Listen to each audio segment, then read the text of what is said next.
उत्साहपूर्वक कार्य कर रहे हैं। 6-7 मिशन भी ले जा चुके हैं ये बाहर स्कॉलर्स के, सेमिनार्स भी किए हैं, स्कॉलर्स को स्पॉन्सर भी किया हुआ है।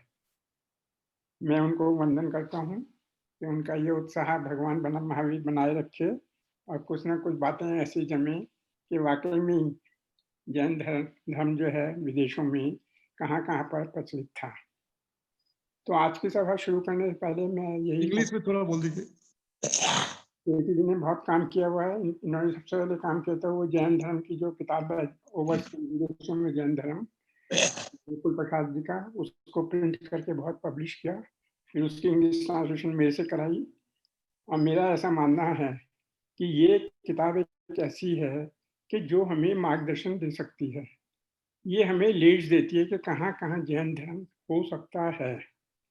अब हमारा प्रयत्न ये होना चाहिए कि इन लीड्स को लेके इन्हें सब्सटेंशिएट करें विद वैलिड प्रूफ, ताकि हम सिक्के के साथ कह सकें कि हाँ भाई इथियोपिया में जैन धर्म था और कब से था और किसने शुरू किया वगैरह वगैरह।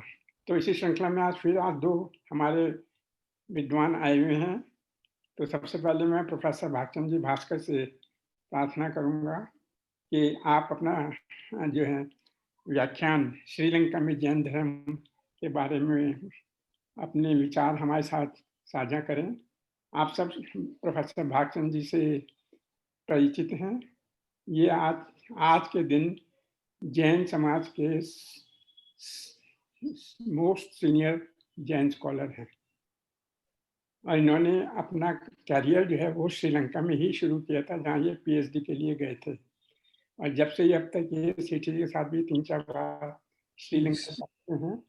तो इससे अच्छा जैन विद्वान श्रीलंका के बारे में मेरे ख्याल से हमें नहीं मिल पाएगा। तो मैं इंसिडेंट में एक बार बताऊं कि जब मैंने पीएचडी की थी तो ये मेरे पीएचडी थीसिस के एग्जामिनर भी थे। इन्होंने तो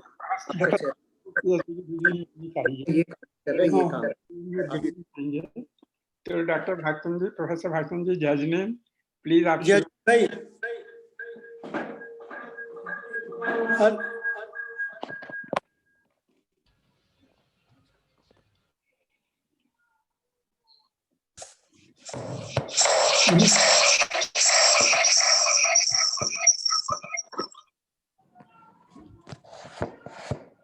सेठी जी 1 घंटे का प्रोग्राम है, कितनी देर का प्रोग्राम है, ताकि हम थोड़े नियम बना लें इसके? नहीं, 40 मिनट बोलेंगे, 40 मिनट।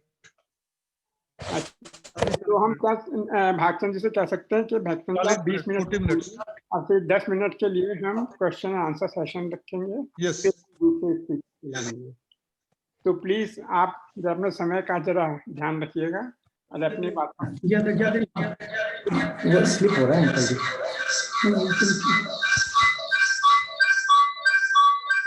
हेलो भागचंद जी।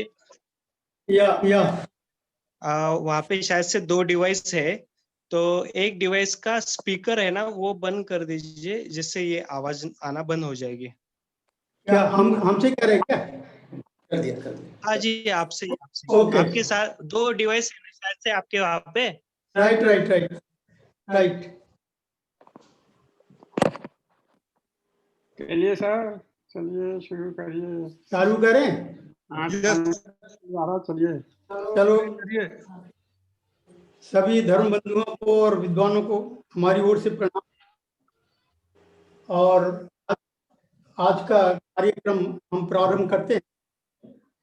तो प्रारंभ करने के पहले let me first express my gratitude towards Sri Kumarji Sethi, a dedicated personality, a unique personality of Jain society, who could make me a point to have a visit to Sri Lanka, where from I did my PhD on Jainism in Buddhist literature. Now I am requested to deliver a lecture today on existence of Jainism in Sri Lanka. As you know, Sri Lanka is one of the countries which make up South Asia, that means India, Pakistan, Bangladesh, Nepal, Bhutan, and Sri Lanka. So most of these countries were the parts of Greater India in early days. Jainism was very much popular in all these South Asian countries, where Jain businessmen used to cross India by undertaking even the sea voyage with the sole aim and object to earn the wealth and to establish Jain by their all efforts. Now I will convey myself here Sri Lanka and try to find out the existence of Jainism in the तो वो area. चल रहा है, में दिक्कत आ जाएगी तो ये दे दीजिए। अच्छा, हेलो, आवाज आ रही? हेलो हेलो, यहाँ नहीं आ रही। आ रही है, आ रही है, ठीक है, आ रही है। आ रही है। okay, okay. So now I start to speak on Jainism in South India and Sri Lanka. Now Jainism crossed India from south in about the 8th century BC, if not earlier, and became one of the important religions of Ceylon, which was known in those days by the name of Lanka. Now Ratnadi or single. The people of India used to cross and reach Sri Lanka from various parts like Bengal, Gujarat, and South India. Particularly, the southern part was the main center where Bhadrabahu and Vishakhachari with their hundreds of disciples migrated to south and propagated Jainism of Tirthankar, Rishabdev, Parshvanath, and Mahavir tradition a lot. Now Andhra, Satavahanas, Pallavas, Pandyas, Cholas, Chalukyas, Rashtrakutas, etc. were main dynasties which rendered sufficient royal patronage and benefits to Jainism and its followers through the spirit of religious tolerance existed in this region. The Jainas were given magnificent grants for the spiritual purpose. Numerous Jain temples and sculptures were erected by kings and many facilities were provided for literary services throughout India. As a result, the Jain Acharyas wrote their ample works in South Indian languages like Sanskrit, Prakrit, Tamil, and Kannada. The aim and object of the present lecture is to bring into light the evidence of existence of Jainism in Sri Lanka prior to advent of Buddhism there in the island. The Jain traditional record is already here in this respect, which is now supported by Sri Lankan literature and archaeological findings. For instance, the Mahavans, the best known and most authoritative Ceylonese chronicle in Pali verses of about 5th century AD, refers to the existence of Jainism in Ceylon even before the arrival of Buddhism. In the first chapter of the Mahavans, it is said that the Buddha reached in Sri Lanka in the 9th month after the attainment of the Sambodhi, with the sole object to spread his religion in the island, which is only possible if the Yakhas and Yakhnis from Lanka could be exiled. Now, Mahavans 120. Now, these days, the island was fully inhabited by Yakhas and Yakshinis. The Mahavans refers to the number of Yakhas and Yakshinis of Nag clan was 80 crore who were initiated in Buddhism. Their congregation was arranged around the Mahyangar Stup, situated at the bank of the river Mahavali Ganga, with the sole aim and object to exile them from the island. Now, if it clearly indicates that the island was originally predominated by Yaksh culture, which was more popularized at the area of Anuradhapur, Ullanarua, Ratanpur, Sumankut, that means Shripad, Adampet, etc. Further, it is said that the Buddha went to Nagdeep, Jaffna Peninsula, whose ruler was called Dvipraj, the king of Anuradhapur. There was one Vardhaman Giri, Vardhaman Pabbat, which was ruled over by a Nag king. The third time, the Buddha reached to Sumankut, where he rested his footsteps, Charanchin. Now here the Mahavans refers to Yakho, Yakhni, Nag, Mahiyangar Thu, and Vardhaman Pabbar. All these words are related very much to Jain culture. There are some more references in Pali literature which are in favor to prove the existence of Parshvanath tradition in Sri Lanka. Let us try to understand first the origin of human community in the region. If we combine our anthropological, archaeological, and traditional studies, we may come to conclusion that the earliest stage, the human race resided in different provinces was mainly divided into three communities which were quite different from each other.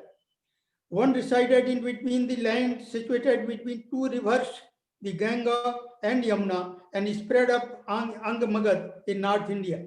This race was very much worshipper of non-violence, follower of the religious and spiritual concepts like the existence of self and karma, Purusharthavad, vegetarianism, Anishwarvad, Murti worshipping, Nirvanavad, and Mokshavad.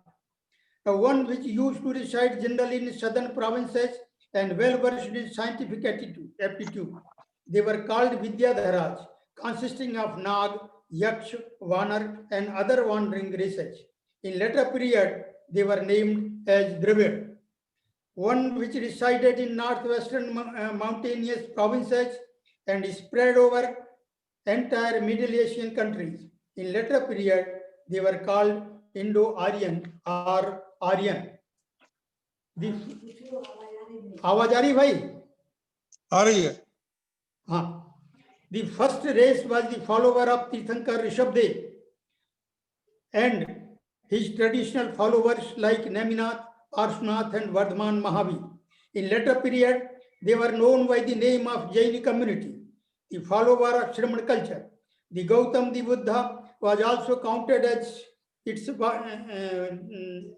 follower. The naked torso found at Mohenjo-daro and Harappa in the Kayutsargic posture during excavation must be related to Tirthankar Rishabdev, who is remembered several times in the Vedas and other Vedic and Buddhist literature. Hundreds of references can be submitted from the Vedic literature regarding the Shraman culture adopted by Rishabdev and his followers. It is said there in the Mahavans and Vijay, 483 to 445 BC, and his followers had to face the opposition of Yakhaj and Yakhnij in their attempt to establish their kingdom in Lanka. After the passing away of Vijay, Pandu Vasudev, 444 to 414 BC, and Abhay Pandukabhay, 414 to 394 BC, captured the whole island with the help of Yakhni named Chetiyo, who lived in Dhumrakh mountain near Tamravard. Now Pandukabhay then settled his helpers, Yakhaj and Yakhni, in various sites of the city of Anuradhapur, the capital of Lanka. He is also said to have handed over some cities to his relatives. He then made the appointments of hundreds of chandalas to work in the city and erected a cemetery for them. Now, eastward of that cemetery, Pandukabhay built a house for the Nigant Jyotiya. In the same region, there dwelt another Nigant named Giri and many other ascetics of various heretical sects. At the same place, there was also built a chapel for the Nigant Kumbhandak towards the west from thence, and eastward of the street of the huntsmen, there lived about 500 families of heretical belief, Nana Akhandika, they were called.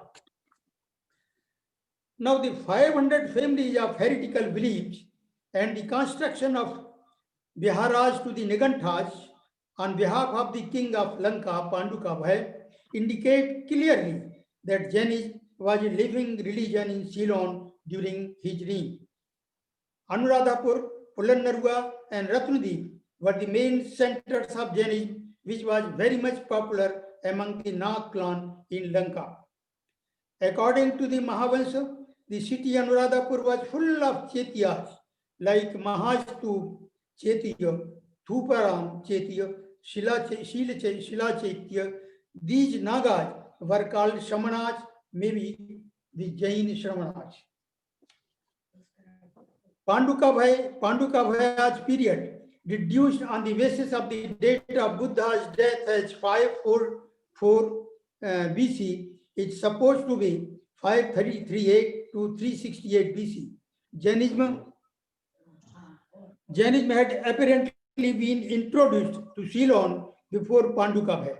It could have been even before the arrival of Vijay. One may wonder whether a name like Aritha, that of Devanam Tirthisth's minister, and any connection with the Jain Tirthankar of that name, Aristonemi. The congregation of Yakshas of Nag clan held at Mahyangan, that means beneath Stu, in the ancient city Anuradhapur, begs our remembrance the congregation of Jain Munis held at Mahimagiri in Andhra in India about 1st century BC. The first chapter, Mahyangaman, Nagdeepgaman, and Kayanagaman, is very much important with the history of Jainism in Sri Lanka. Now the Buddha and his disciples had to make their main center Anuradhapur with the view to controlling the Nag clan, the follower of Parshvanath Jain tradition. Now Jainism continued to exist even after the establishment of Buddhism in the island. Its existence during the 1st century BC is recorded in the Mahavansha. It is said that thereafter a battle with the Tamil king Bhattagamini Abhay in the 1st century, who was defeated, fled out of the city. A Nigant named Giri saw him and cited out loudly, "The great black shingle is running away. Palayati Mahakalo Sihelo Pi Bhusam Ravi." So when the great king heard this, he thought, if my wish be fulfilled, I will build a Bihar here. Hence, after a few years, when he drove away the Damil Datthik from Anuradhapur and regained his throne, he destroyed the Jain monastery Nigantharam and built Abhaygiri Bihar in its place. It is named the Abhaygiri because the king Abhay constructed it on the Giri Nigant Bihar. Now, according to the Mahavans Tika, this monastery was the scene of a tragedy in the time of Khallat Nag, predecessor of Vattagamini. This king, when he discovered a plot against his life by his nephew, went to Girij monastery and ended his life by burning himself. At the spot where this event occurred, Khallat Naga's kinsman built a chaitya called the Kurundavasuk Vihar. Now here, it may be noted that King Vattagamini Abhay is said to have destroyed the Nigantharam, but it appears that he had not destroyed it, but converted it into the Buddhist monastery and named it Abhaygiri. It's a very famous one, the combined form of Abhay and Giri. The Tirtharam, built by King Pandukavaya for Jain monks, had been inhabited throughout the reigns of 21 kings. This indicates that a large number of Digambar Jain monks and the Jain society have been widely spread throughout Anuradhapur and other cities of Sri Lanka. This fact is supported by works of Opsekar and Navalar, where the Jain goddess Pattani, a goddess of fertility and health, as well as a guardian of Buddhism, as a Jain goddess. आवाज आ रही है भैया? आ रही है sir, आ रही है. हाँ, okay. Okay. Now Mantanga carried out his study on Veshigiri site and reached to conclusion that the cosmic diagram seems to be representing Jain perception of the universe and possibly a place of Jain tantric practice. This view is partially right, but regarding tantric practice, he appears to be wrong in my opinion, as the tantric practice in Jain tradition was not started during those days. ये दीक्षित साहब आ गए क्या? Mantunga is also a view expressed in his paper entitled Discovery of Series of Jain Temples in Sri Lanka that Padhanghar monasteries are related to Jainism, considering their architectural feature.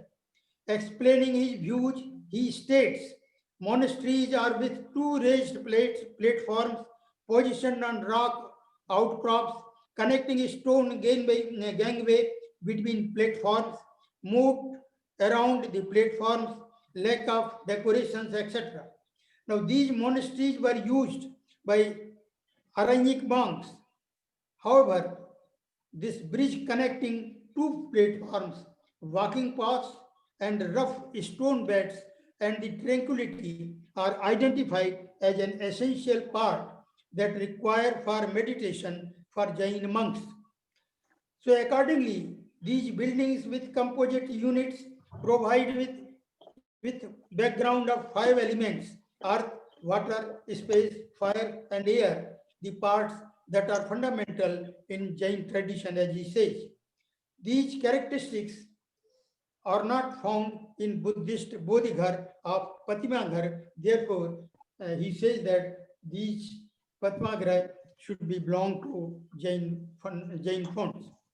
Now, the Jain author Lingo Adigal of the Shilapadikaram epic points out that Patini was a Jain goddess which is recognized by the Buddhist community of Sri Lanka as Buddhist female deity of fertility and health, as well as a guardian of Sri Lanka.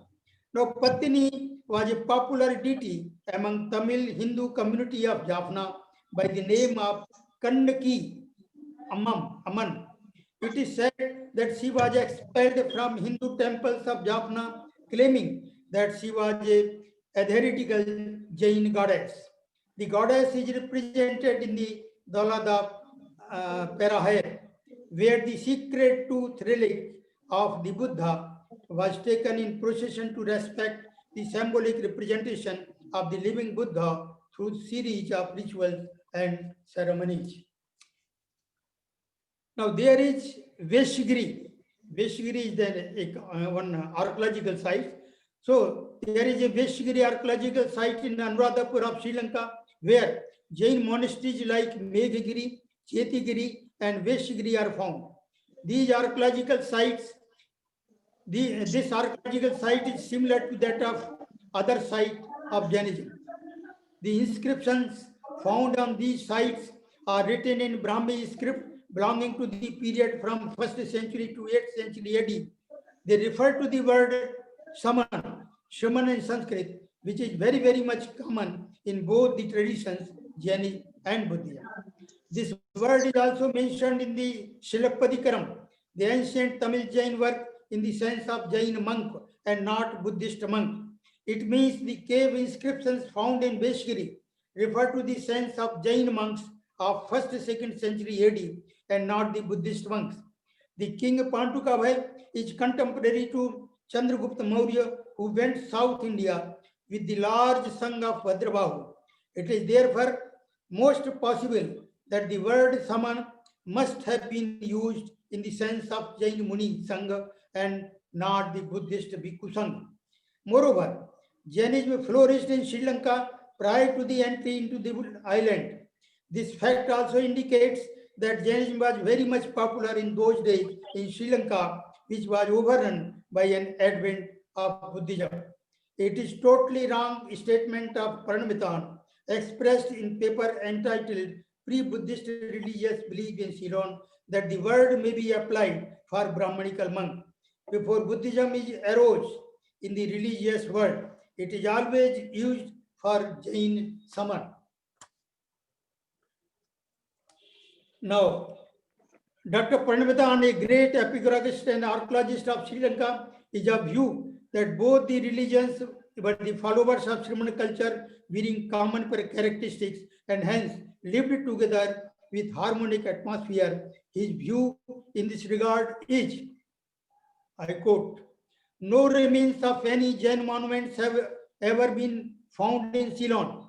The earliest stupas and viharas in Jainism did not differ from those of Buddhism, so much so that without the evidence of inscriptions or of iconography, it would be extremely difficult to differentiate between the two. Jain iconography had not yet developed in the times that we are dealing with, in the period during which this religion was prevalent in Ceylon. There were no monuments built of durable materials. Moreover, with Jainism disappeared, their places of worship must have been appropriated by the Buddhists, as it happened with regard to the monastery of Giri, and any traces of the earlier faith would certainly have been obliterated in this way. Now, some of the earliest unidentified stupas of small dimensions may, however, Jain in origination. And now this, now I decode it, and it is quoted in pre-Buddhist religious belief in Ceylon 1929. Now, this is the statement put forth in 1929. Now, the archaeological excavations have been conducted more and more, and the result is observed in favor of Jainism. We shall see its result in the next page.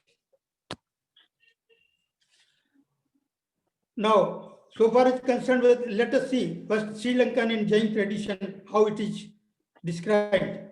Jain tradition takes the history of Jainism in Sri Lanka to an era anterior to that reflected by the Ceylon chronicles.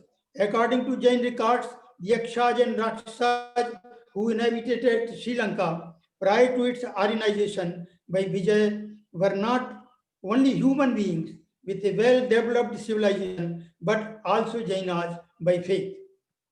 The Vivid Tirthkalp mentions that at Trikot Giri in Kiskindha of Lanka, there was a magnificent Jain temple which was dedicated by Ravan for the attainment of supernatural powers.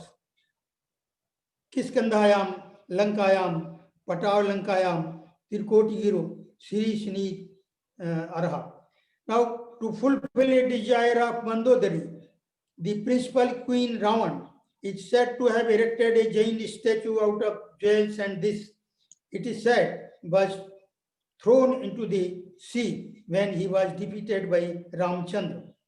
Shankar, a king of Kalyanagar of Kannad, came to know about this statue, and he recovered from the bottom of sea with the help of Padmavati Devi, a prominent goddess of Jainas. Now it is said that the statue of Parshuna, which is worshipped even now at Shiripur Antariksha in India, was brought by Mali and Somali Vidyadhar from Lanka.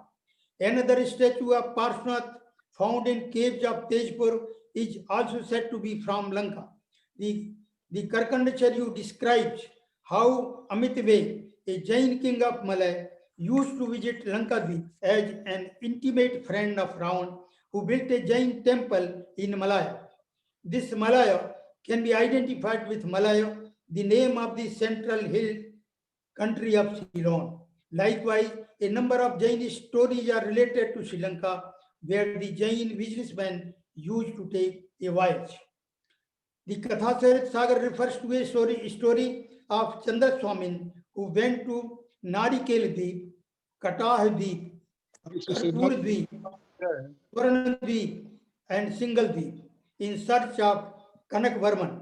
In the Bhav of the Samrai Chikaha, Samant Kumar and Bashbhuti Sarthvahas went to Sri Lanka, where his ship was sunk on the way just after 13 days after his departure.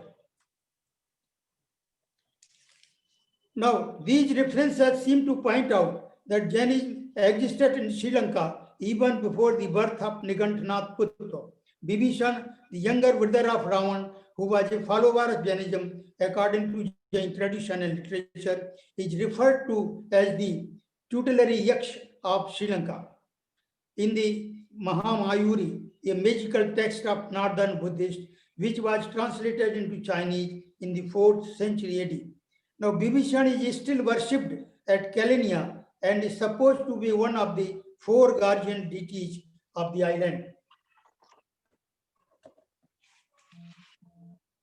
Now, seminar was originally Tamraparni versus Sri Lanka. Now, seminar was originally named as Tamraparni, where Prince Vijay Singh from Lot or Gujarat got down. His father's name was Singhabahu. Singhal may be named alive as his name. Then it was called Sri Lanka. As we have already mentioned, the Mahavans refers to the existence of Jainism before Samrat Ashok sent Mahendra and Sanghamitra to Sri Lanka for propagation of Buddhism. Now they had to face the clashes with the Vidyadharaj, Aryakshas. Pandukava succeeded in obtaining their cooperation and constructed Biharaj for Jyoti and other Niganthas nearby Anuradhapur. The tradition also supports that the Vidyadhar cult was there in Lanka, and there was a Jain temple at Tikutgiri near Kishkandha Nagar. Harivansh Pran, the Kishkandhacharya, also mentions there was a Jain temple on Malaygiri. The Shatkhandagam is of the view that the language of Sri Lanka was not sweet and described it as Kubhasa. Sri Lanka was also named as Ratnadweep. It was famous for pearls. The Kublai Mala refers to a conference of the merchants relating to the conditions of their trade. In this connection, one merchant said that he went to Ratnadweep with leaves of the neem tree and brought gems from there. Now, let us see the status of Jainism after advent of Buddhism in Sri Lanka. Now, although the supremacy which Buddhism achieved in Sri Lanka could have led the suppression of Jainism and incidents similarly to the destruction of Girish monastery by Vattagamini Abhay could have occurred at different times and different places, Jainism did not disappear from Sri Lanka till at least the 8th century AD. It's remarkable. Professor Mahadevan discovered a Tamil Brahmi inscriptions at Muttiputtu, Madurai, number 244245, on the rock cut bed in a cavern on the hill locally called Ummanmalai, belonging to 1st, 2nd century AD. The term Chailang occurring in this epigraph is taken to mean a person from Sri Lanka of Bintau. T.V. Mahalingam, on the other hand, considers it proper name as is denoted by masculine suffix n. So this inscription indicates clearly that Jain laymen used to live in Sri Lanka in the 1st, 2nd century AD. About the 10th century AD, Muni Yashakirti was requested by then King of Sri Lanka to improve the state of Jainism in the island. Now, this shows that Jainism not only was in existence at that time in Sri Lanka, but it also enjoyed the patronage of Singhal kings. Now, let us see some archaeological findings. As regards the Jain monuments in Sri Lanka, up to the time of about 1950, there were no archaeological findings in Sri Lanka which could support the literary evidence regarding the existence of Jainism in Sri Lanka prior to arrival of Buddhism. The view of Paramithon, an authoritative scholar on Sri Lanka archaeology, is relevant. He says, no remains of any Jain monuments have ever been found in Ceylon. The earliest stupas and viharas of Jainism did not differ from those of Buddhism, so much so that without the evidence of inscriptions or of iconography, it would be extremely difficult to differentiate between the two. Jain iconography had not yet developed in the times that we are dealing with. In the period during which this religion was prevalent in Ceylon, there were no monuments built by durable materials. Moreover, when Jainism disappeared, their places of worship must have been appropriated by the Buddhists, as it happened with regard to the monastery of Giri. And many traces of the earlier faith would certainly have been obliterated in this way. So some of the earliest unidentified stupas of small dimensions may, however, be Jainas in origination. Now I quote. हाँ इन्हें जला दे एक और जल जाए.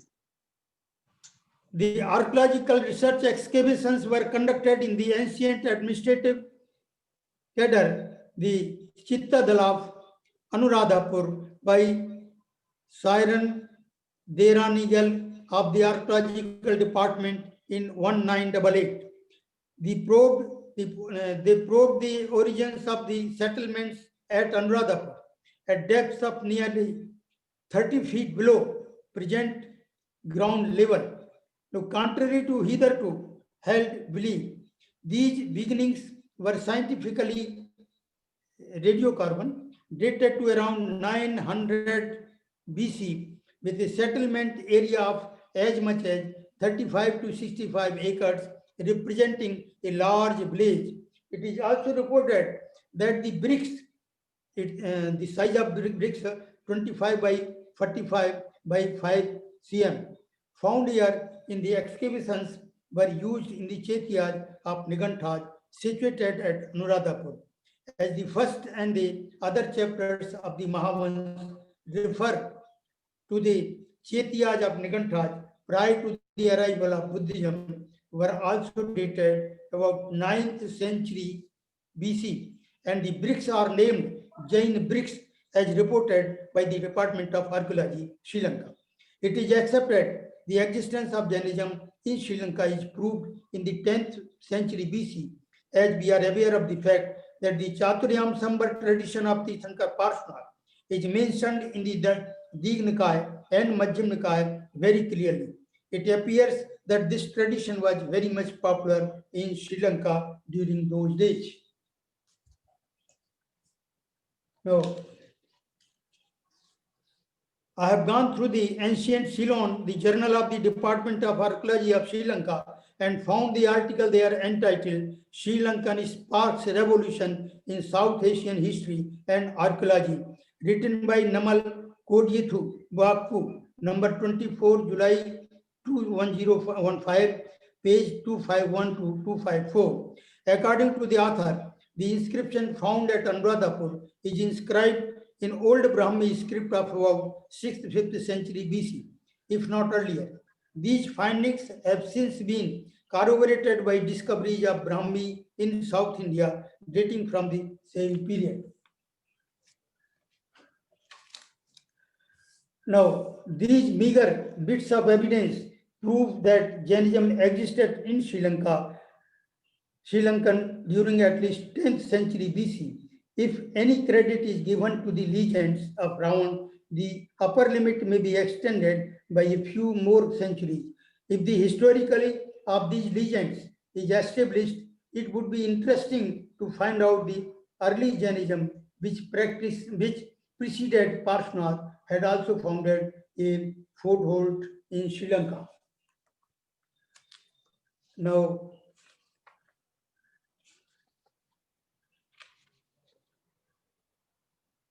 sorry,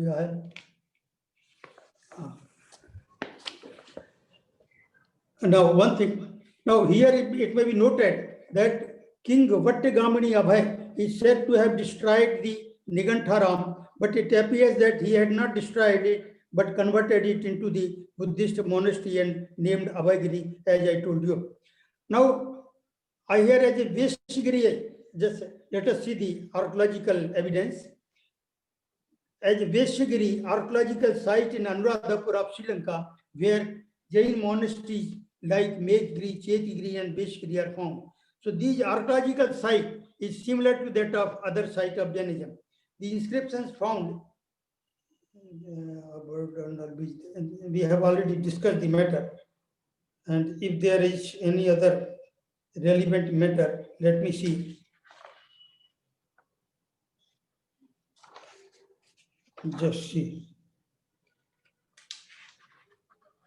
So now this is the finding. This is that Jainism was in existence in Sri Lanka about 10th century BC, if not earlier. So thank you very much for hearing patiently. And if there is any question, the questions are most welcome.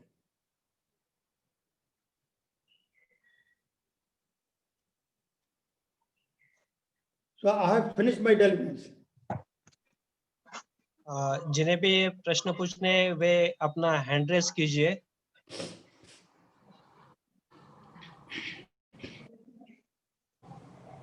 First question is Dr. Ram.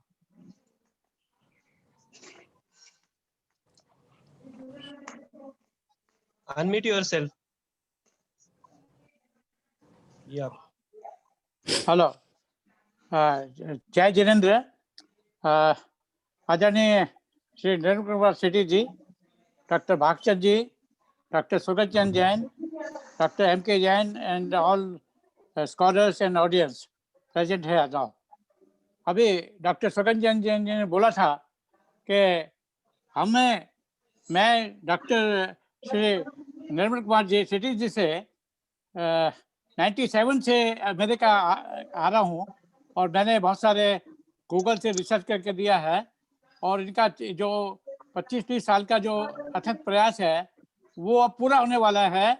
और मैं doctor Sugendra Singh ji को एक evidence दिखाना चाह रहा हूँ जो अब सबको देखना पड़ेगा. और ये किताब है द एंशिएंट माया. ये मैक्सिको में जो पेरू और ग्वाटेमाला, जिसमें डॉक्टर भागचंद जी गए थे, डॉक्टर राजमल जी गए थे, सब लोगों ने विवेचन किया. उस किताब में लिखा हुआ है यहाँ पर 9,200 years ago there was a culture that was called Saman Sanskriti. समन संस्कृति के वो सब हाईलाइट किया गया है.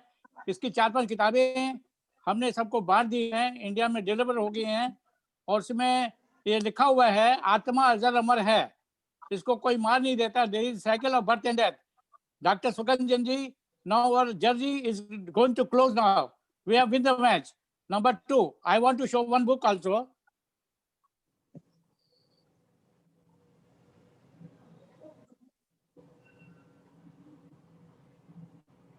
देखिए, इसका किताब का नाम है The World Encyclopedia of Archaeology.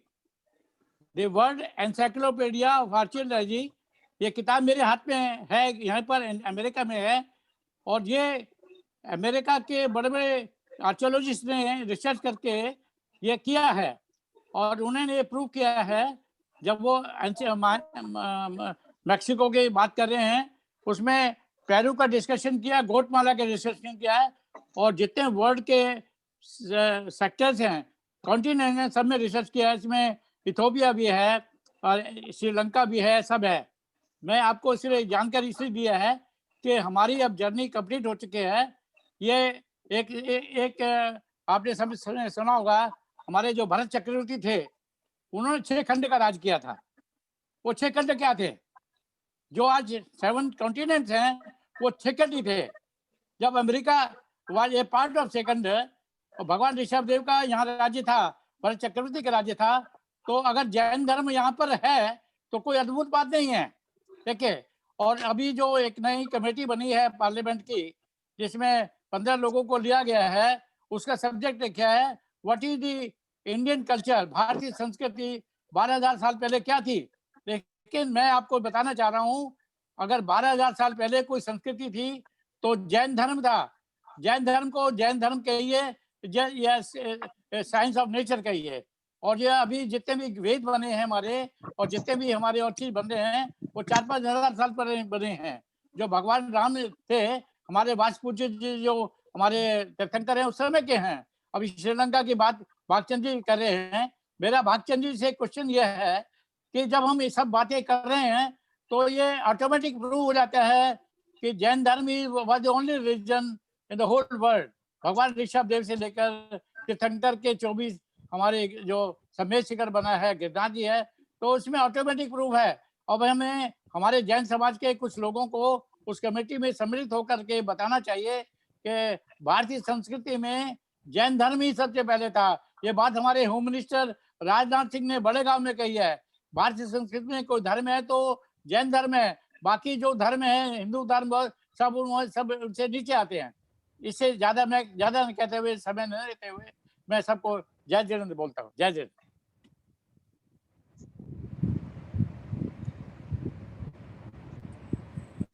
Anyone? आइए, दूसरा प्रश्न है, हैंड रेज किया है इन्होंने, धर्मचंद जी। जय जिनेंद्र, मेरा केवल एक रिक्वेस्ट है कि जो पेपर अभी पढ़ा गया है अगर उसको व्हाट्सएप पे भेज दें ताकि अच्छी अंडरस्टैंडिंग होगी जन समाज को। ये मेरा एक आपसे रिक्वेस्ट है हाथ जोड़कर। अच्छा ठीक है, ये हम सेठी जी को दे देंगे और जी, सेठी जी का ऑफिस वो सब जगह भेज देगा। बहुत बहुत धन्यवाद होगा डॉक्टर साहब। अच्छा धन्यवाद जी। और किसी के कोई प्रश्न है वे कृपया अपना हैंड रेज कीजिए।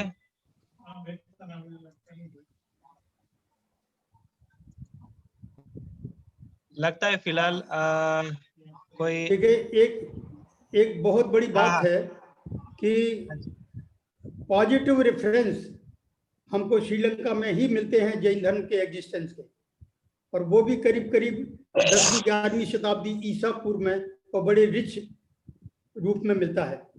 तो इस पर इससे अधिक और अन्यत्र कहीं हमको इस प्रकार के रेफरेंसेस नहीं मिलते हैं, लेकिन अभी भी खोज करने की आवश्यकता है कि डायरेक्ट और इनडायरेक्ट रेफरेंसेस हमको कहाँ मिल सकते हैं। और इसके लिए सबसे पहले तो हम बधाइयाँ देना चाहेंगे श्री भाई निर्मल कुमार जी सेठी को, जो अपनी ऐसा लगता है कि उन्होंने अपने जीवन का एक उद्देश्य बना लिया है जैन धर्म की खोज करने का, प्राचीन जैन धर्म की खोज के लिए।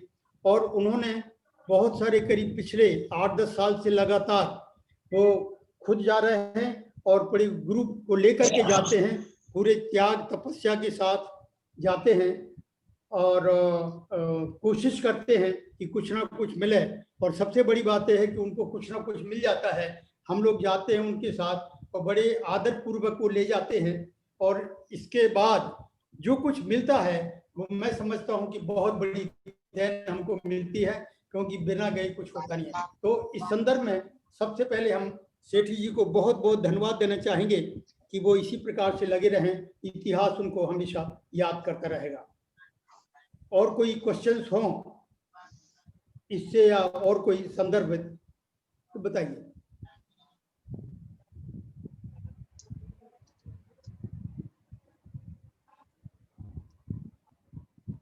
डॉक्टर साहब अपना माइक अनम्यूट कीजिए और बोलिए। Doctor LC Jain. Hello. I have high praise for Dr. Bhaskar Dr. Bhakchandji Bhaskar ji. I simply want to know that when Bhaskar ji was doing PhD from Ceylon, Sri Lanka, whether he was knowing all these things at that time also, or what was his opinion about existence of Jainism when he was doing PhD from Sri Lanka, whether he had some knowledge at that time also, or he has gathered this knowledge later on. I want to ask that thing. Thank you. Okay, तो एक बहुत बढ़िया एक incident हम आपको बताते हैं। ये that was the matter of 1965 and 66, जब हमको कॉमनवेल्थ फेलोशिप मिली थी और हम श्रीलंका गए थे, तो श्रीलंका में विद्योदय यूनिवर्सिटी का रजिस्ट्रार हमको लेने आया, रिसीव करने आया। उनसे लोगों ने पूछा कि कौन आ रहा है, तो कहा कि ये जैन आ रहा है। पूछा कि दिगंबर या श्वेतांबर, तो उन्होंने कहा दिगंबर। तो लोग हमको देखने के लिए दोनों तरफ रो में खड़े हुए थे जब हम पहुंचे कि कोई दिगंबर जैन आ रहा है। दिगंबर का मतलब नेकेड वन, दिगंबर का मतलब था उनके इंप्रेशन में कि कोई नेकेड वन कोई आ रहा है। हमने जब पूछा कि ये दोनों तरफ इतने लोग क्यों खड़े हुए हैं, then they explain the matter. So तो इस तरह से तो स्थिति ये है कि जैन धर्म स्वयं का प्रचार अभी तक इतना नहीं कर पाया जितना होना चाहिए। जब श्रीलंका के लोगों को भी ये पता नहीं है कि जैन क्या होते हैं और दिगंबर और श्वेतांबर क्या होते हैं, तो इससे अधिक और क्या, ये हमारी ही कमी है, सबसे बड़ी बात है। और इस दिशा में सेठी जी जो काम कर रहे हैं वो बहुत बहुत धन्यवाद के योग्य है। दूसरी बात कि जब हम वहां गए, न जैन व्यापारी था न कोई जैन गृहस्थ था। कोशिश करके भी हमने बहुत कोशिश की पर कोई नहीं मिला, और इसलिए हम कुछ कह नहीं सकते कि जैन धर्म वहाँ इस रूप में था। ये जो प्राचीन इतिहास है, ये प्राचीन इतिहास लिटरेरी फाइंडिंग्स ज़्यादा हैं इसमें, और बाकी जो आर्कियोलॉजिकल फाइंडिंग है ये तो हमारे ख्याल है कि 88 में एक्सकेवेशन हुआ था अनुराधापुर में, जहाँ पर ये जो जैन ब्रिक्स करके जो मिली थी, एक चेती है, और उसका जो पीरियड लिया है वो 10th सेंचुरी BC लिया है, और ये उन्हीं का टाइमिंग जो दिया है वो उन्हीं ने दिया है। तो इसका मतलब ये कि 1988 के पहले इस प्रकार की कोई एक्सकेवेशन नहीं हुई इतनी लार्ज स्केल पर।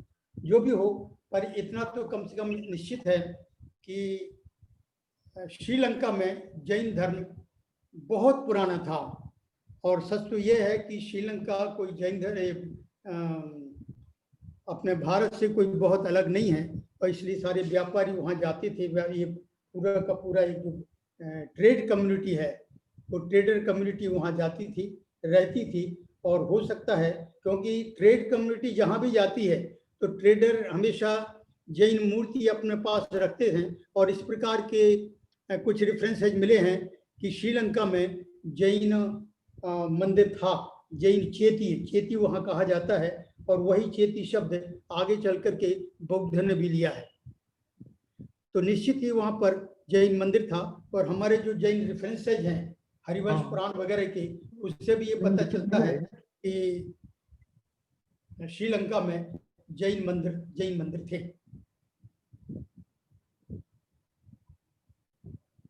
अच्छा, छोड़ो क्वेश्चन।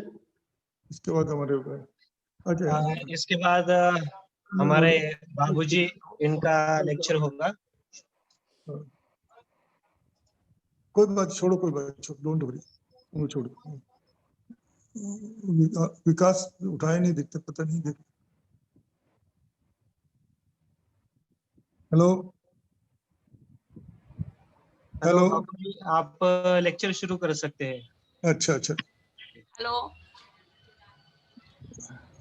अब ये यूथोपिया से कोई लोग हैं क्या? जरा पता करके देखो तो, यूथोपिया पे हैं, ज्वाइन किया है क्या? बोलिए आदिनाथ भगवान की जय। नमो अरियंताणम, नमो सिद्धाणम, नमो आयर्याणम, नमो वज्राणम, नमो लोयसप्साम। Today I am going to speak about Ethiopia and its connectivity with Jainism. After reading the book Jainism in Foreign Countries and Towns, written by Dr. Gokul Prasad Jain, curiosity arose to me to study the global expansion of Jainism in past era and tour the chosen 40 countries to ascertain the historical and archaeological proofs thereof. Our Gokul Prasad Jain has written this book in Hindi, but this book was translated by our Dr. Suganji Jain, who is now presiding over the session. He has done beautiful translation of that book into English. And that book we have sent whenever we go everywhere, we distribute that book also. So in this book, he has mentioned 40 countries of the world. I give the name, and we have decided to visit those countries. One is Balochistan, now in Pakistan, Sindh, and your Pakistan and Gandhar, and North and South American countries, Estonia and Latvia, and Lithuania, Russia, China, Mongolia, Tibet, Japan, Iran, Persia, Israel, Turkey, Yunnan, Rome, Ethiopia, Rakhistan, and Misr, Egypt, Sumeria, Babylon, Assyria, Syria, and Babylonia, Cambodia, Arabia, Scandinavian countries, Sweden, Finland, Denmark, etc., Caspia, Central Asia, Myanmar, Sri Lanka, Java, Laos, your Vietnam, Cambodia, Indonesia, Nepal, Bhutan, Bangladesh, etc. 40 countries we have decided to visit. From initial stage, we planned to adopt methodology to organize seminars in collaboration with history and archaeological department and also philosophical department of the universities of the regions cited the above countries, and undertake physical visit of site concerned, examine the evidence and substantiate findings with the help of archaeologists of the region of this country. So this way we started our journey, and we first visited, you see, Lanka. In Sri Lanka, as our very big scholar, our Bhakchandji Bhaskar, he is also the chief editor of our Prachintir Janurat Patrika, and we visited Sri Lanka in 2017 February, and he has given you the full report of that visit. And first visit was Sri Lanka. Then we made second visit to Ethiopia.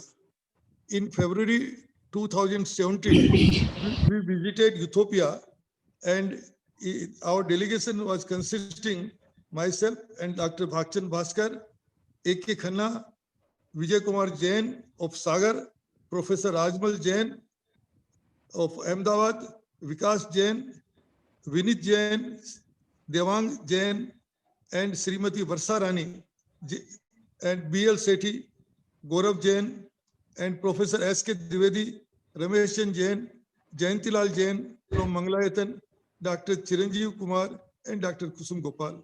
All we visited together, and I'm telling you that we had a seminar on 17th May and 18th May. In this seminar, the ambassador of India also visited and blessed us, and this seminar was organized with the help of Vijay Kumar Singh, our Honorable Minister of Foreign Affairs. He gave us his blessings, and he directed the Ethiopian embassy, Indian embassy, to help us, and they helped us. So in this seminar, 2-day seminar, you see, we discussed many things about Jainism in Ethiopia and what is the Jain value. Their direct professor, their chairman, president of University, Mekelle University, after this seminar, he told that the seminar was highly successful and educative. Many new things have come to light. He said, live and let live theory was scientifically proved for better world. What I'm telling you, that Dr. Kendia, the president, was so impressed that he told that we will sign an agreement with All India Digambar Jain Heritage Preservation Organization. And the agreement was signed to cooperate with us and to cooperate with them. So in this seminar, it was very educative, and Mr. Anurag Srivastav, who was the Indian ambassador, he came there and he blessed, and he was very much also highly impressed. We, in this, after this, we visited first Almakha. Almakha temple is about 70 kilometers from Mekale, and this is a temple. In the outside of the temple, the Germans have written 700 BC or earlier. The temple is 700 BC or earlier. So when we entered in the temple, and there was nothing in the temple might be about 80 feet or by width and 120 or 130 feet long, and there was only the roof there, the newly built roof, and nothing else. The temple was nothing, there was nothing except one Vedi in the west side. We entered from the east side. In east side, there was 3 staircases, and when we went to the Vedi, we were surprised. The Vedi was just like our Indian Vedis, in which Tirthankar image is put, and then we do Abhishek of that Vedi. So that Vedi, there was a system to power water there, and the water used to go downside, and there was a बाबूजी, yes. बाबूजी, वो photo दिखाना है अभी वेदी का? दिखा सकते हैं, ठीक है, दिखा दीजिए.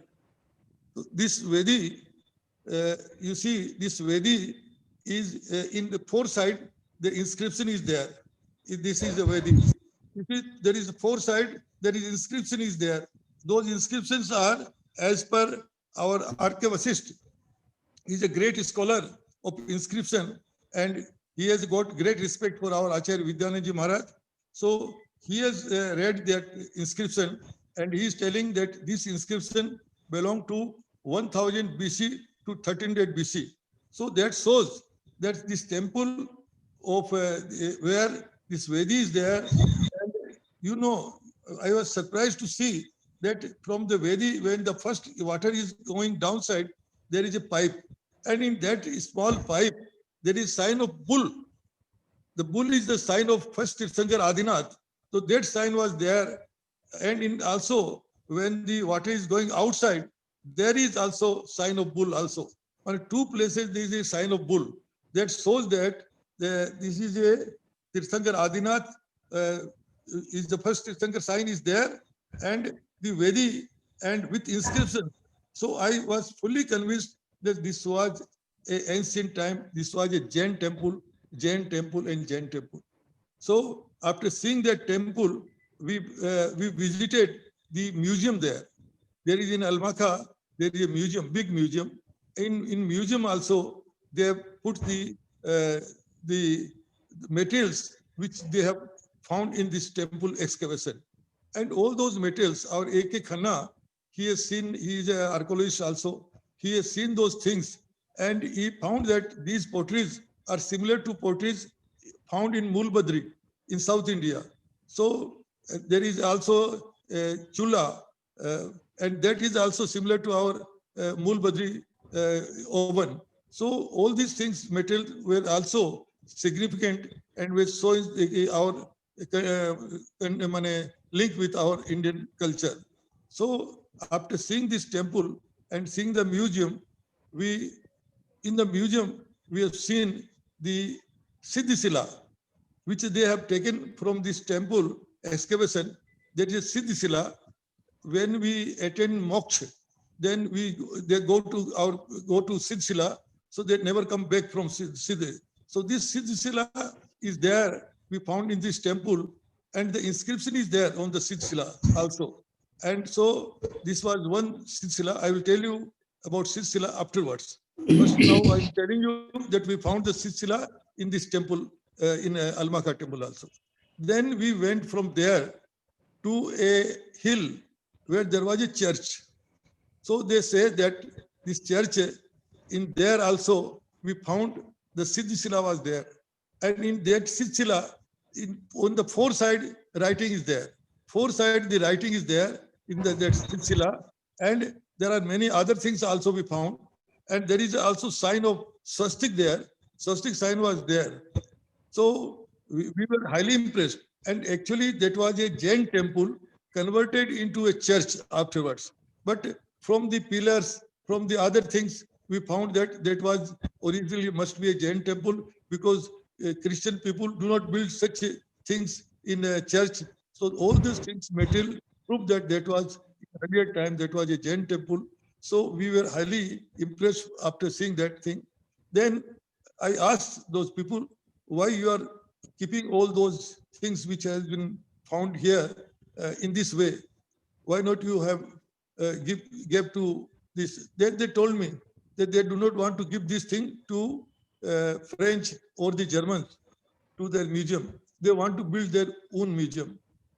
Then I gave them the offer that, all right, if you allow me, we will build a museum here from Mahasabha, and they are considering our offer. As soon as we get the acceptance, we have decided to build a museum there, and in the museum, we will keep the silsila and all other things which you have found there in excavation. So this is our about this second visit to this church, in the hill, and then we from there we went to Adi Akava, known to this church was known as Ava Jevina. This church which I have told you just now is Ava Jevina. From here we went to Ona Adi archaeological site, and that is also called Melveti. So this was ancient time. It was also a Jain temple, very big temple. Note, it's very big temple. How we found that this was a Jain temple? Because there was lotus. The Vedi was in the Vedi downside. There is a lotus also. And then they told me that they have found many things, but they were put into a room and that was closed. We could not see. But from the things which were there from the big temple, they were destroyed. The temple was destroyed. So the things which are spread there, we found many things which resembles to our Jain temple. And I tell you about this temple that our Vasant Sinde, he also visited this site. And after visiting the site, he telephoned me. He told me that, Mr. Jain, we want to excavate this site because he is very sure that these ancient things will be found out about Jains in this excavation. So for that also, we have applied to the government of Ethiopia to give us permission. And if they give permission, then we will try to excavate that site also. That is there. But Mr. Vasant Sinde is very, very optimistic about this site, and he is very much eager to excavate the things there. This much I can tell you. Next, after this, from you see, Mekale to Ia is about 225 kilometers or like that. So we went to Ia next day. We went to Ia and we visited Ia temple. Ia temple is a, you can see, show the Ia temple, please. Ia temple ko dikha do. So Ia temple is a very high, maybe the walls are about 42 or 45 feet height, three sides, and in the front side the walls are destroyed. Only three sides is there. When we enter, we were about 17 people. We all entered in that temple, and after half an hour, I told all our delegates that this is a Jain temple. They asked me, how you can say this is Jain temple within half an hour? I said like this. They call this temple as a moon temple. Moon is the sign of Tirthankar Chandraparu at Tirthankar. So one thing is this. Another thing, that there are stairs.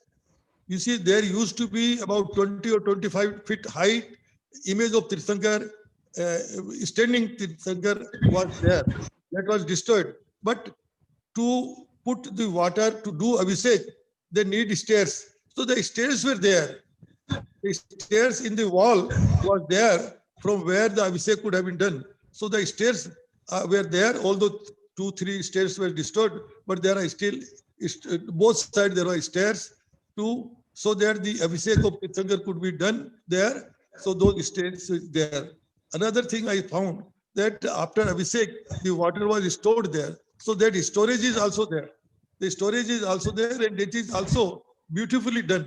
When there are 3 or 4 stairs also going down, and the water can be stored there. When this Abhishek water can be stored there. So that was there. The most important thing I am telling you was that there was 2 sites. One is this main site, another was another site. From both the site, both the image of Tirthankara, there was a drain going inside the temple. The drains were there, and that the drain was connected the wall, and from the wall there was a 2 feet outside the wall there was a drain also to take the water outside this. So the drain system there proves that there used to be, this was a Jain temple, and because no Muslim, no Christian, they do not have Abhishek system. Abhishek system is the Jain system. So Abhishek system was there. This was proved by the drains there, existing there, although some drains were broken. But from the drains, we could find that the Abhishek, the tradition was there in the Iya temple. That was there. And in this temple, in excavation, they found also Siddhishila. The same Siddhishila which we found in Almaka, we found in the church, same type of Siddhishila was there. That shows that connectivity of all these 3 things were there. And Siddhishila, and we took our Dr. Sane Rani Jain, she was with us. She is a very, very scholar and expert in this inscriptions and all these things. She immediately told that this Siddhishila and this belongs to Jain religion. And there are many other things she found there. And she told that this site is a Jain site. She has got no doubt. And I'm telling you, she has written a book, Utopia in Jain Perspective. Anybody who wants this book, we can send you to this book. And from that book, she has given very, very important proof that in Ethiopia, Jainism was existed more than 3,000 years ago. So that was that. The Iya temple. So this we after seeing the Iya temple, we went to Lalibela. Lalibela is very far, and that also we have seen that was a Jain original a Jain temple converted into a church. You see how I can tell you, because there was also drains there, and there was very nice drains there in the ancient time, and Abhishek used to be done there, and the knowledge proved that that was a Abhishek was there carried out, and that is a Jain. You see the church, when you build a church, a new church, there will not be like that. That was definitely a Jain temple, and that was converted into church. Lalibela temple, I am very sure, because I have seen many things there which found that this was there is also swastik site inscribed in the walls there. Very ancient time wall, the swastik sign was there. Many other things were there, which Sane Rani shown me and told me that this was originally a Jain temple. So in Lalibela, this is very important thing, that to find out such a thing. And we found caves in Ethiopia. You see, there were 13 or 12 mountains continuously. And they told me that in each mountain, there are more than 100 caves are there. I think there where Jain Munis used to worship there. So they used to do tapasya there. So from the caves we found that this was generally followed by our Jain Munis, and the caves are there. Because in the book, our Dr. Gokul Prasad Jain, he has written that 3,000 years ago, there were Jain Munis, and they used to preach non-violence in Ethiopia. So these things he has written, and from the caves we found the same thing. And in one caves, there were inscription also. Dr. Sane Rani told us that the inscription full that Jain Muni used to worship there. So that was also very important. about Lalibela, and I was telling you about caves. Another thing I'm telling you about Aksum. We went to Aksum.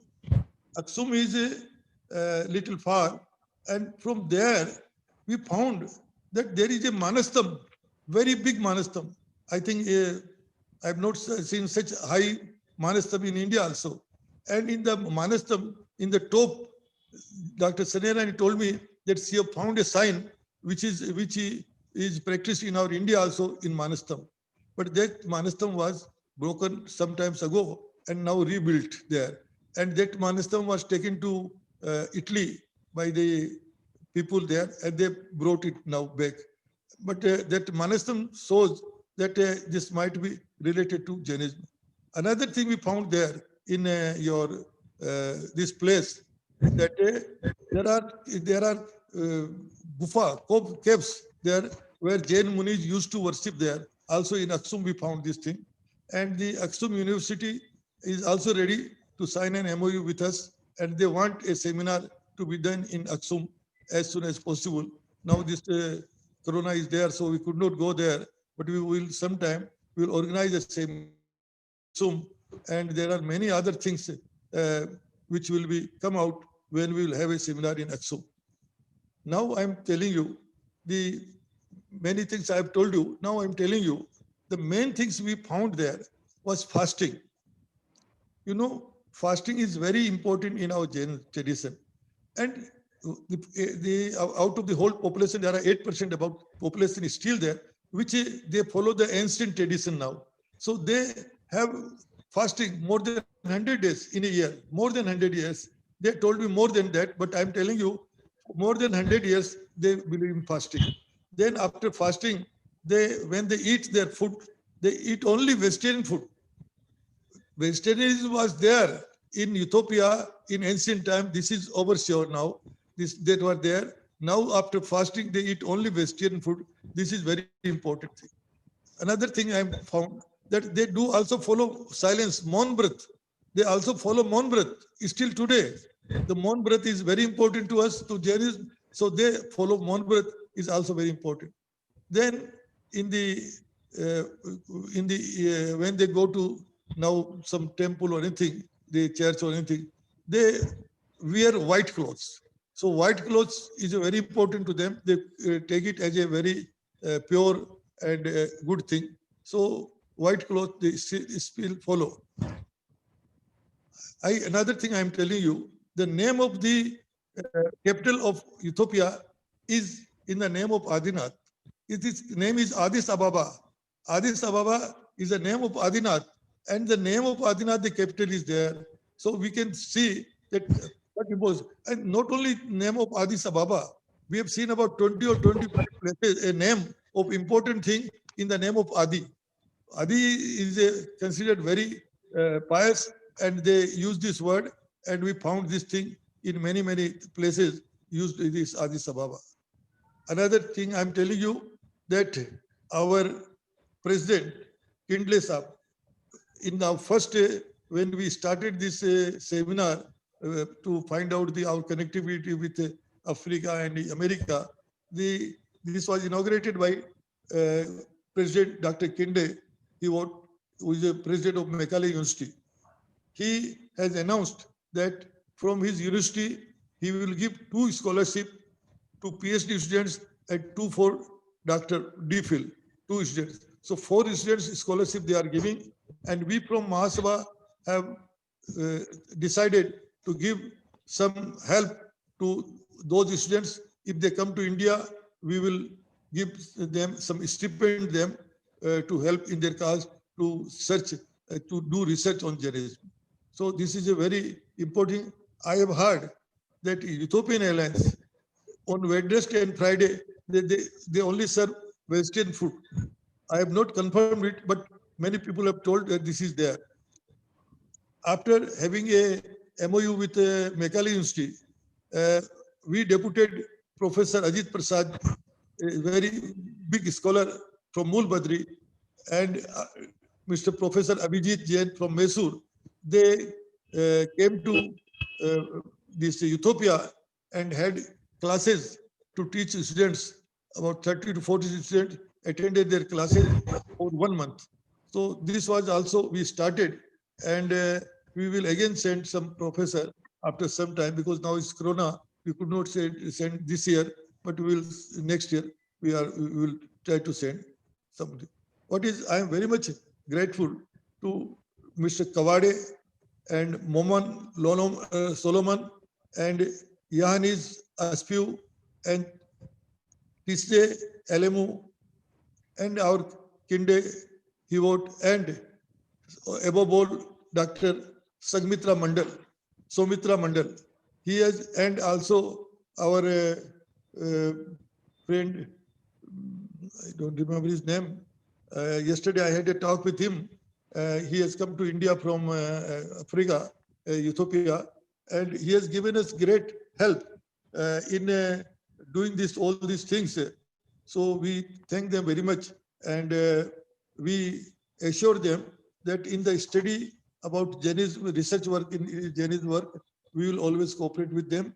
And to our Indian Jain people and to all these people who are hearing me, I request you all that please take interest in all those things, because Government of India's policy is something different.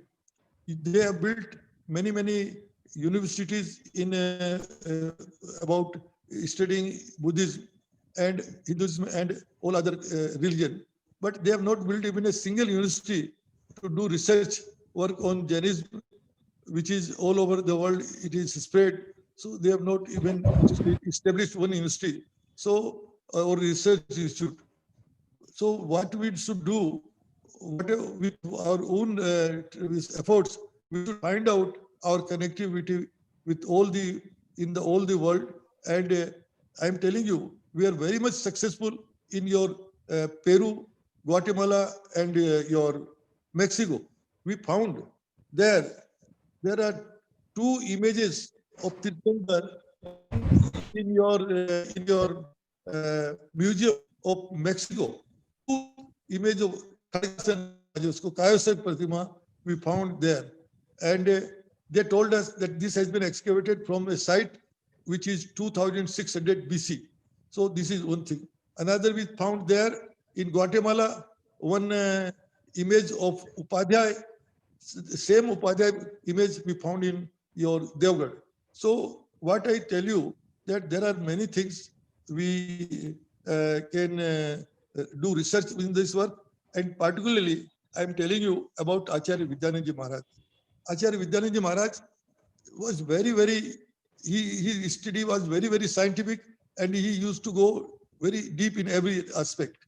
So he was telling me from last 40 years that, Nirmal, you go to South America, in Peru, and this Maya civilization is a civilization of Jain civilization. So you have to do research work, you go there. So this time when I went there in the month of July, so I came back, then I had a darshan on your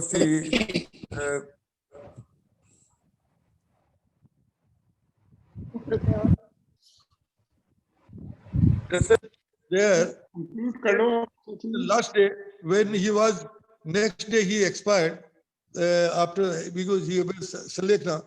All the acharyas were sitting there, all the munis were sitting there in the night, about 9:30 or 10 o'clock. I went to him and I bowed down and told him that I have visited Mexico and I have seen Maya civilization, other things. He was so happy that at that time he took his hand. I was standing, I have to bow down, and he put his hand on my head. So Vidyanandji was very much interested about this research on Maya civilization and this. So we from Mahasabha, we have decided that to do research work in South America also, and to also print books in Spanish language, because there is a Spanish language in South America. So we have decided to print our Jain books in Spanish language and also in Arabic language. And sometime we Khmer also. So we are trying to translate our Jain basic literature into these languages, so that those people who were earlier followers of Jainism, they should also read their books and should know the present things. With this thing, I'm very much obliged to Dr. Sugan Jain, that who has spared this time and attended this session. And also, I think Ken Dixit Sahab has also might have come. I am very much grateful to Ken Dixit Sahab. He is always giving blessings to us, and he went to us with us to Kenya, and he has done great work, research work in this field, and he is always guiding us to do on the rituals, to do work on rituals. His advice to us is this, and our this Shinde Sahab, I have told you about Shinde Sahab. He is always very much kind to us. He always guides us in everything. He went with us in Greece and other countries. He went also with us in Kenya and also in Ethiopia, all those things. We are very much grateful to him. And today, I must thank Soumitra Mandal for all his cooperation, and Dr. Kinde, he was president of Mekale University, and Solomon. Mr. Solomon has promised to me that he will find out what was the Abhishek Parampara, what was the Abhishek tradition in that country, what things they used to do in Abhishek. He will find out and convey to us. So thank you. With these words, who are hearing me, I am very grateful to you for giving your so precious and to hear me. Thank you very much. Thank you very much, Sethi. Today is the first time that I'm here with you and sitting through the whole presentation. Some of the issues raised are really good, and it shows the commitment of scholars like Bhakchan ji, that how deep he goes into the subject. And Sethi, you are a mentor of doing expeditions to find Jainism overseas. And I wish everybody in the world is like you, that they see everything through the eyes of a Jain. And our job is to use this opportunity and establish the credential that yes, these are the things. These are indeed Jain things. Now, before I conclude, I will just summarize the today's Zoom talk and give you some of my own views. In the Jain monks, they are not supposed to travel abroad. Now the question is, if they are not supposed to travel abroad, how does Jainism go abroad? And my submission is that it is not Jainism, but the Jains who go abroad. Some of them they settle, make communities, and then set up temples and other things. If we see the narrative literature of Jains, especially like Samaraj, which shows that Jains have always been international traders.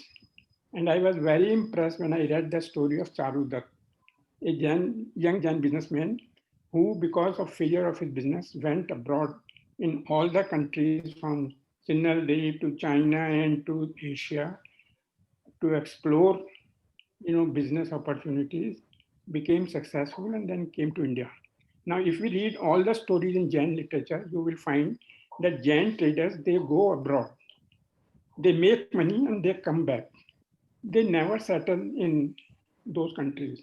Now, if they don't settle, then you cannot have a big community, Jain community, to have big temples or magnificent temples. So they may be like small, personal temples like we have seen here. So we have to explore, when did Jains go there? And I take you to Alexander the Great. When he came to India, his mission was to carry a Jain monk for his guru Aristotle. This means Jainism was known in Greece in 5th century, 4th century BC.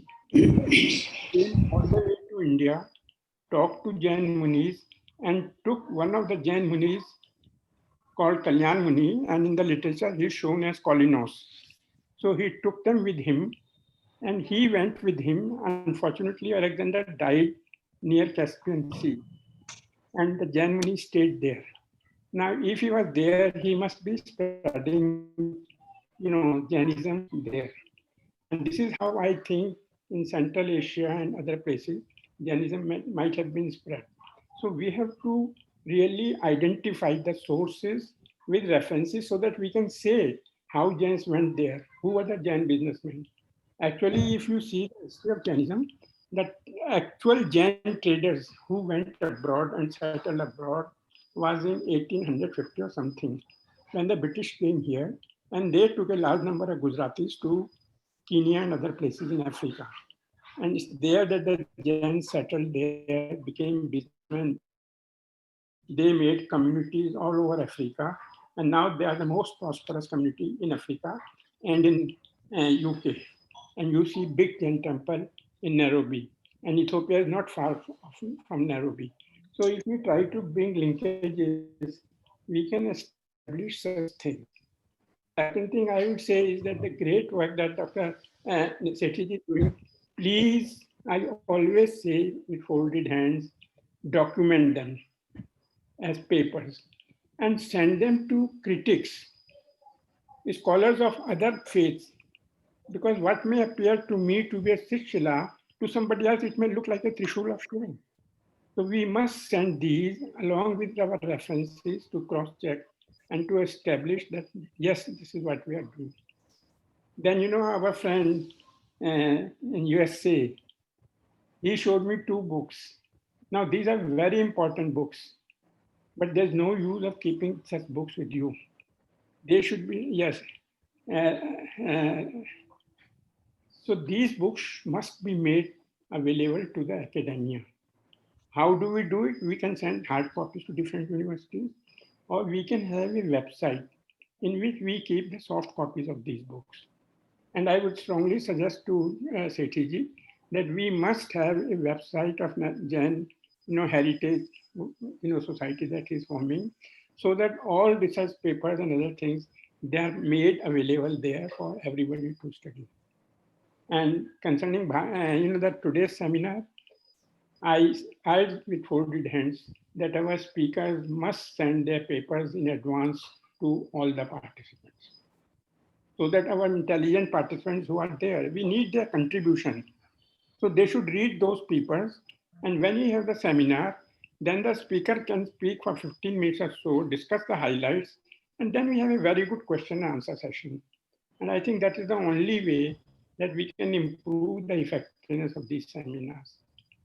And we should make sure that we invite some experts also. Like today, Dikshit ji was not there. He's a renowned man and Shinde is there. We may invite even overseas people from those countries. And finally, Sethi ji, you had been doing this. I would again request you that any country you go to explore, please create an aura about Jainism. Have 10 or 15 professors or researchers be taught Jainism like we have been doing for Kenya and Sri Lanka.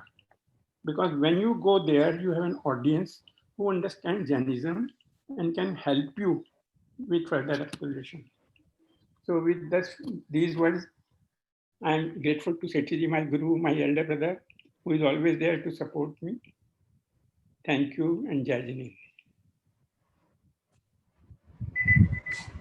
Okay Sethi ji, आप कुछ बोलना तो बोलिए, मेरा तो काम हो गया जो मुझे कहना था। अभी क्वेश्चन आंसर धन्यवाद देते हैं डॉक्टर सुगंध जैन को, बहुत बहुत धन्यवाद देते हैं। और कोई क्वेश्चन पूछना हो तो पूछ सकते हैं भैया। If anybody is wanting to ask any question, please ask. सबसे पहला प्रश्न है LC जैन साहब का। हाँ, अभी हमारी किताब आने वाली है ये बहुत जल्दी। हमने 2 दिन की सेमिनार की थी, इसमें सेठी जी भी आए थे, या भागचंद जी भी आए थे। Before Mahavir, before 650 BC। तो हमने उसमें मेन एम्फेसिस हमारा था कि भगवान पार्शनाथ, भगवान नेमिनाथ की मतलब एग्जिस्टेंस को प्रूव करना था कि वो थे। ये किताब एडिट हो गई है। It will be published very soon. I will send copies to all of you and also put on our website so that you can read and see that how we go about, establishing facts. And the best is archaeology and the texts of those countries. Hello. हाँ जी। I am Dr. LC Jain. हाँ बोलिए साहब, बोलिए। ग्वालियर से हो ना? जबलपुर। अच्छा। I have very high regards for our Nirmal Kumar ji, Sethi Sahab, and I am especially obliged to him as he has taken me in his team. Unfortunately, I could not visit the earlier countries like Sri Lanka and Ethiopia, but later on, I had been with him for other countries like Greece, Germany, Cambodia, Vietnam, and so many other countries. So I first of all thank our Sethi for giving the very important information about Ethiopia. I have simply one anxiety, Babuji. Yes, बोलिए. Anxiety. The anxiety is that it is so nice that we have found out many things like Siddhisala and all that, and our Dr. Snehrani Jain has written the book on Ethiopia.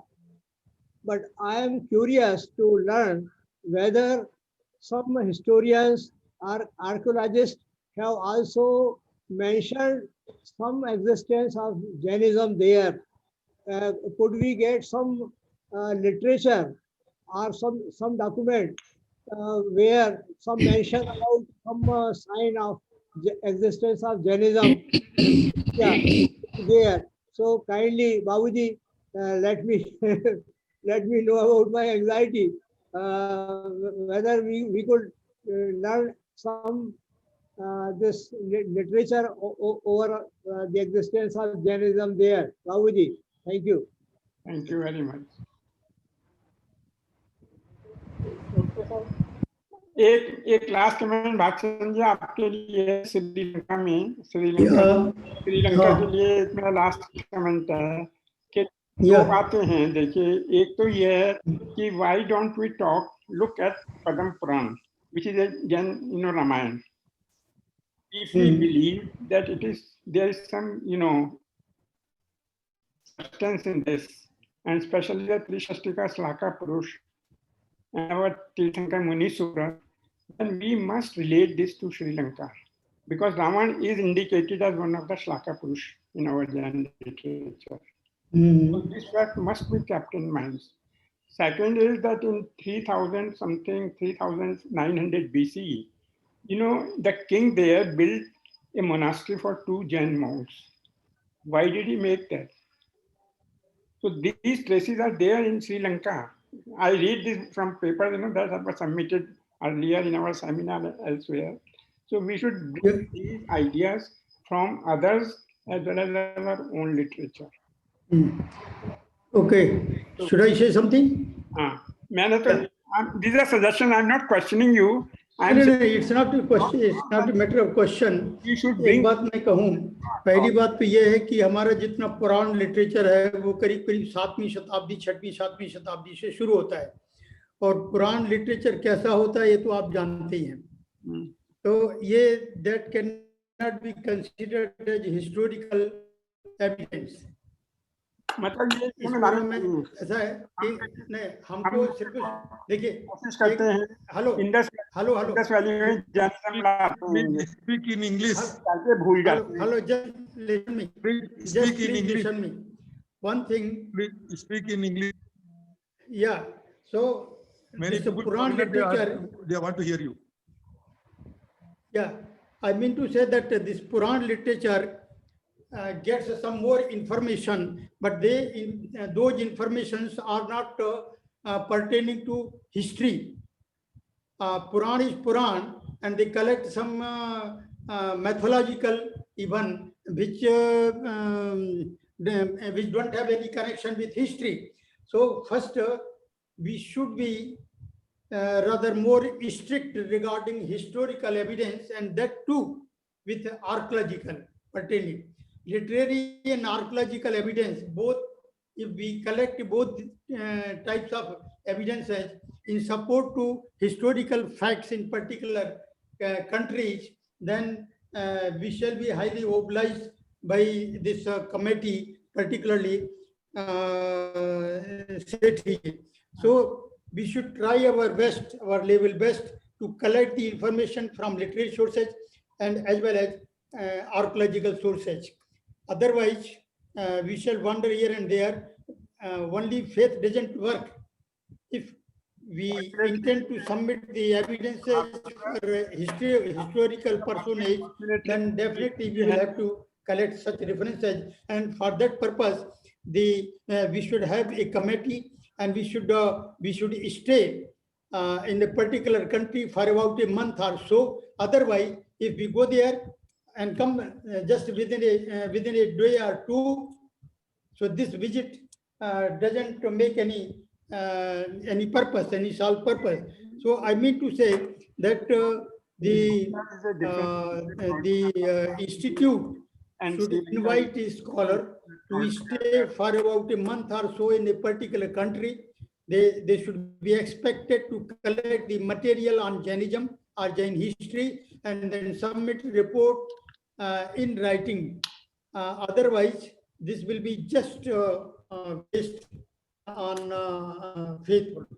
So my submission only is that we should be rather you brought up we should consider the matter in other ways. क्या नाम है इसका जो हमारे अंतिम वो था श्रुतकेवली, that he went there. This means that Jainism was abundantly practiced in Tamil Nadu. Okay, so if it is being practiced in Tamil Nadu, it has to have gone out to Sri Lanka also. I tell you one thing. You might be remembering the historical fact. You might be remembering the historical fact that Sri Lanka was sometimes a part and parcel of India. So Sri Lanka definitely it is more and more connected with Jain history. Now, apart from Sri Lanka, of course, we have positive references undoubtedly. But apart from Sri Lanka, we are expected to collect the historical references, maybe mythological and maybe based on inferential. But we should concentrate our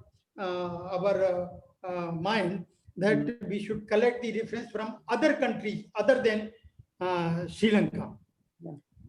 It's a more important. Very good.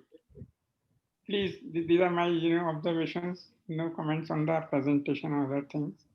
So we should look at different aspects. We should see why Jain temples or Jain archaeological things are not available, because Jains never formed a community in any country. Now you see there's substantial presence of Jains in USA and in Europe. The result is that every state of United States has a Jain temple. So a temple comes when there is a substantial followers to go and invest money. Or the king is Jain, so he will invest money and put a Jain thing. So these are the things we should keep in mind when we start making some statements. How did Jainism go there? It cannot just fly from the air and say, or like I read that the great king of Babylon, Nebuchadnezzar,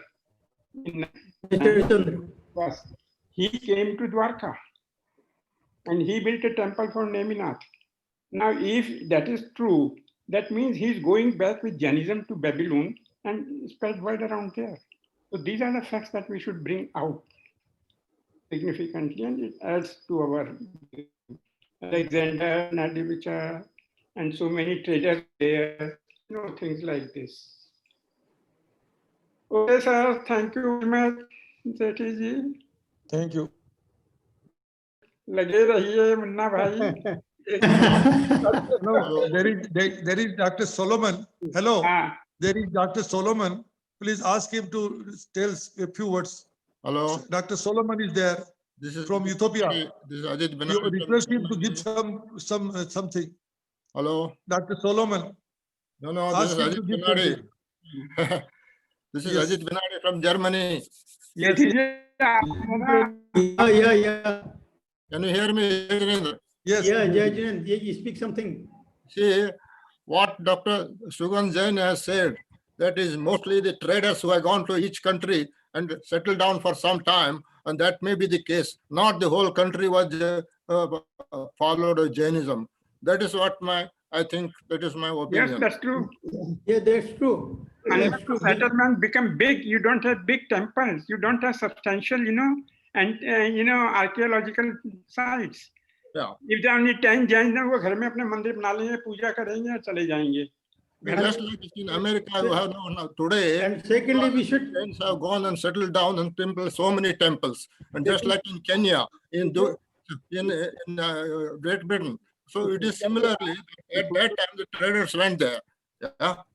Ethiopia के साथ एक है ना locational advantage है. This is the entry point for Indian traders to Africa, and then divert to Yemen and other places. तो Ethiopia में जाते थे, थोड़े टाइम के लिए रहते थे. Doctor Sugan ji, doctor Sugan ji, doctor Sugan ji, hello, please request doctor Solomon to speak. Hello, अरे आप ही लोग बोलते रहेंगे क्या? डॉक्टर सोलोमन है यूथोपिया से, उसको बोलो बोलने के लिए. हाँ, तो ये बात है ना, सब आएंगे स्टडी है, कोई आदमी देखे है, हिस्ट्री देखे है इस कंट्री की, और ये इस तरह से अपनी भी हिस्ट्री देखे है, अपनी पर्सन अपने ना ट्रेड देखे हैं. Let me say something. तो ट्रेडिंग में वो इंटरनेशनल ट्रेडिंग करते थे, चाहे मुगल जो चाहे कोई भी, सब इंटरनेशनल ट्रेड करते थे, वो जाते थे. Mr. Solomon, please unmute your mic and tell. तो मंदिर बनाते थे अपना, जहाँ भी जाते थे. अच्छा, ऐसा टाइम हो गया, नहीं तो ये बहुत लंबा. Thank you very much. I am indeed honored, Sethi ji, and by all of you. Let him speak first, Solomon. And next time, if you can be here, I will give you a very good news about ISJS also, International School for Jain Studies. We are going places. We have already 25 chairs in different universities of the United States and now in Europe. And we are going to make it really big in months to come. And for this, Sethi ji is the key person who keeps his hand on me. That go ahead, do it. Go ahead, do it, and I do it. So Ganji, let Mr. Solomon speak. Kindly allow Mr. Solomon to speak. Let Solomon speak. Let Solomon speak. Yes. Please continue. जो आप कौन सी seminar कर रहे हो, जो पुणे की seminar थी? उसको hello from India. I forgot your name, please. Hello. You mentioned my name last time. Thank you very much in your presentation. Solomon, yes, Mr. Solomon. Yes, hello, good afternoon. Hello. Yes, carry on. Okay. Thank you very much, Mr. Kumar Nimar. Actually, I couldn't follow the program because of. Okay. You are muted. Okay.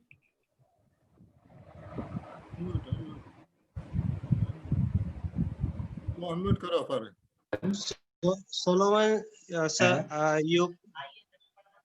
Okay. Hello. You can't hear. Yes, you start. Are you hearing me? Yes, we are hearing. Yeah. No, okay. Carry on. Okay. I couldn't follow the program because of internet connection. Sorry, really sorry. But I am very happy to see you, all of you. Mr. Nimar Kumar, thank you very much for your presentation. Mr. Sethi Jain, very thank you very much for your presentation. Anyhow, I think Ethiopia and India has a connection before a long period of time. Still, there is some precursor conditions for Jain religion in Ethiopia. There is some evidences on different architectural heritage in Ethiopia, even some evidences in archaeological sites, particularly in Ugro. I am very much to participate or to continue your investigation in Ethiopia. Thank you very much for all of things. Very good. Mr. Solomon, I have a very special request to you. You have attended ISJS. Okay. Okay. Yes. I would request you to see the excellent presentation you made last time about history of Ethiopia.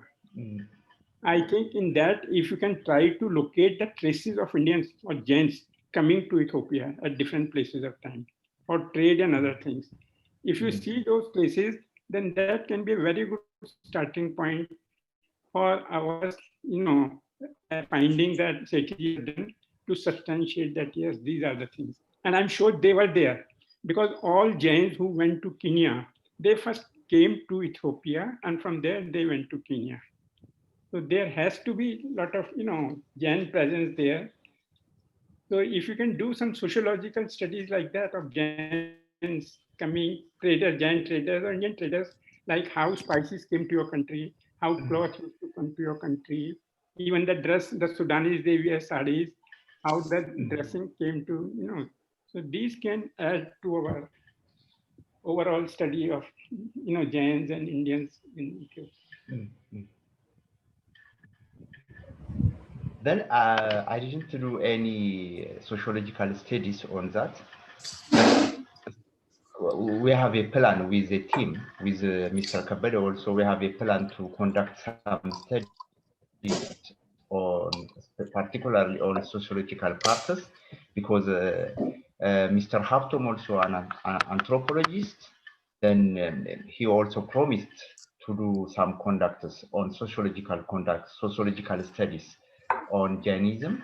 Then we shall conduct some studies, but for the time being, we all of us are very busy because still I am not in Mekelle now. I am around far away from Mekelle, Arba Minch, then around 1,000 kilometers from Mekelle. Then I will back to Mekelle after a month. Then we shall discuss with Haftom and Mr. Kabede. Then as much as possible with a short period of time, we shall start the conduct, particularly the sociological parts. Already the archaeological parts already started by Mr. Kumar team. Then the sociological part, we shall start with Mr. Haftom and Mr. Kabede. Last time also you made some points that to solve the conflict in Ethiopia, you talked of Ahimsa and Afrikaans. Please take a lead role. That may be a very good point to start, a awareness about Jain principles in Ethiopia so that more and more people come. And once you have this awareness, then the research, becomes easier. And whatever support you need, Sethi is there, we are here, we'll give you all the support. Speakers or, material, reading material, whatever you need, we will provide you that. Thank you. Okay, sir. Anyone else want to make a comment or something before we close the meeting?